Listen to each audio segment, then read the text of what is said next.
نحمده ونصلي على رسوله الكريم اما بعد فاعوذ بالله من الشيطان الرجيم بسم الله الرحمن الرحيم وتلك الايام نداولها بين الناس وليعلم الله الذين آمنوا ويتخذ منكم شهداء والله لا يحب الظالمين صدق اللہ العظیم۔ محترم صدر جلسہ اور میرے عزیز دوستوں، ہر انسان اپنے وطن سے محبت کرتا ہے اور کرنی بھی چاہیے۔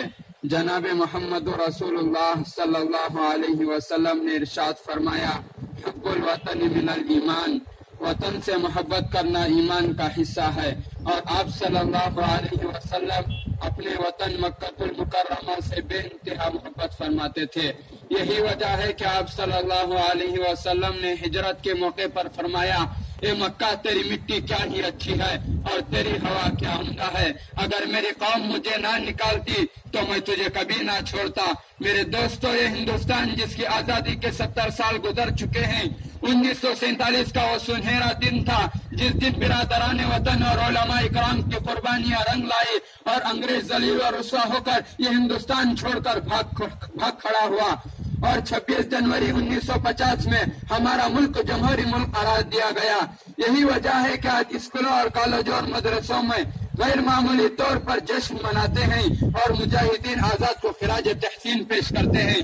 ایسے وقت میں ہمیں ایک طرف ہمارے اسلاف کی قربانیاں یاد آتی ہے تو دوسری طرف برادران وطن کی روداد سامنے آتی ہے تو خون کے آنسو نکل پڑتے ہیں، کیونکہ برادران وطن کے مقابلے میں ہمارے اسلاف کی قربانیاں یاد نہیں کی جاتی۔ حالانکہ اس ملک کی آزادی کے لیے سب سے زیادہ مجاہدہ ہمارے علماء کرام ہی نے کیا تھا۔ اگر یوں کہوں تو غلط نہ ہوگا، سب سے پہلے آزادی کا نعرہ علماء اور مسلمانوں ہی نے لگایا تھا۔ چنانچہ 1857 کی جنگ میں حصہ لینے والے علماء ہی تھے جس میں جنگ کے 2 محاذ بنائے گئے، ایک کی قیادت حضرت مولانا جعفر خان سیری نے کی اور دوسری کی حضرت حاجی امداد اللہ مہاجر مکی رحمت اللہ علیہ تھے۔ اس جنگ میں بڑے بڑے علماء کرام نے جام شہادت نوش کی۔ اسی جنگ میں حضرت قاسم نانوتی رحمت اللہ علیہ اور حضرت گنگوئی رحمت اللہ علیہ زخمی ہوئے۔ تاریخ سے پتہ چلتا ہے 1857 کی جنگ میں 2 لاکھ مسلمان شہید ہوئے، جن میں 51,000 علماء تھے اور صرف دہلی میں 500 علماء کو سیلی پر لٹکایا گیا۔ محترم حاضرین، حالانکہ ملک جمہوری ملک ہے اور آج 26 جنوری ہے اور اسی دن 1950 میں ہمارے ملک کو جمہوری ملک قرار دیا گیا۔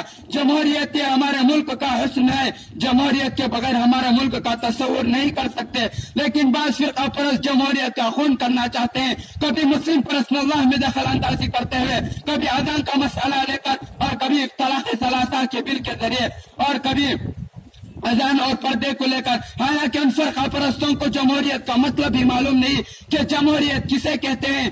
آؤ میں بتاتا ہوں جمہوریت کسے کہتے ہیں۔ ملک کا ہر باشندہ پوری آزادی کے ساتھ اپنے اپنے مسلک پر چل سکتا ہے، کسی کو دخل اندازی کا حق نہیں۔ یاد رکھیں، اگر ہمارے ملک میں جمہوریت کا خون ہونے لگے تو ملک کی سالمیت پر ایک سوالیہ نشان ہے۔ دستور کی 42ویں ترمیم کی روح سے اسے سیکولر اسٹیٹ قرار دیا گیا ہے۔